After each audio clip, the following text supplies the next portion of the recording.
سبحان اللہ. تو ہمارے یہاں اس بات کو نہیں، ہمارے نوجوان نیکی سمجھتے کہ والد کو تھوڑا آزاد کریں، خود کام کریں اور اس کو نیکی سمجھیں. کام کاج، گھریلو معاملات، یہ بھی بہت ساری نیکیوں کا پیش خیمہ ہے اگر ہم اپنا زاویہ درست کریں.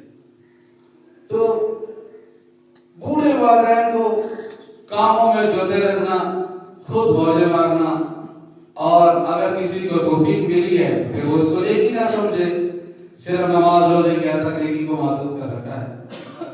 ایک دوست بتا رہے تھے کہ کچھ پٹھان ساتھی ادھر آئے ہوئے تھے، یہ کرنے کا ان کا سیزن ہے آج کل، تو وہ گنے کی کٹائی کر کے پھر ٹرالیوں پہ لوڈ کرتے ہیں تو پیسے کما کے یہاں سے اپنے علاقے میں چلے جاتے ہیں. تو اس سے کسی نے پوچھا کہ خیال بھائی آپ کو ہمارا علاقہ اچھا لگتا ہے یا اپنا علاقہ اچھا لگتا ہے؟ اس نے کہا علاقے تو دونوں ہی اچھے لگتے ہیں، لیکن ایک بات بڑی عجیب لگتی ہے مجھے، یعنی یہ اس گنے کاٹنے والے پٹھان کی بات ذرا سنیں اور پھر اس پر توجہ دیں کہ ہم کیا کر رہے ہیں.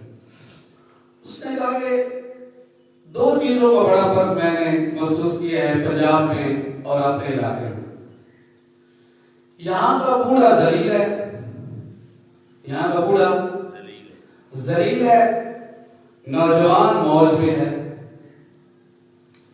باپ سارا دن کام کرتا ہے، بوڑھا ہے، کوئی سے کھانا نہیں پوچھتا، کوئی سے پانی نہیں پوچھتا، سارا دن کام میں بیچارہ جتا ہوا ہے شام تک. اور نوجوان کیا ہے، موٹر سائیکل میں پٹرول لگاتے ہیں، یہاں یوں یہاں ہو گئے یہ گئے.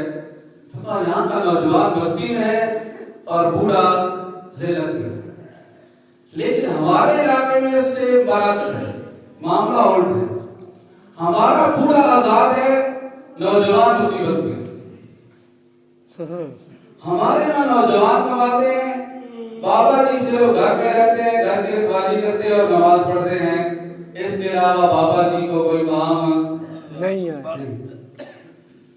تو میرے خیال میں یہ بات تو بڑی سادہ سی ہے، یہ لفظ تو بڑے اس نے سادہ سے بولے ہیں، لیکن اس نے شاید کہ غیرت کا معیار بتا دیا. سبحان اللہ. کہ غیرت کس کو کہتے ہیں؟ غیرت اس کو نہیں کہتے کہ آپ کے پاس بڑی موٹر سائیکل ہے، لٹے کا سوڈا بھی ڈالا ہوا ہے اور نیچے جناب سروس کے بڑے بڑے بوٹ ڈالے ہوئے ہیں اور آپ کے پاس ماشاءاللہ کوئی ادھر سے آ رہا ہے کوئی ادھر سے آ رہا ہے. جناب کیا بات ہے جی، آپ کے بڑے تعلقات ہیں.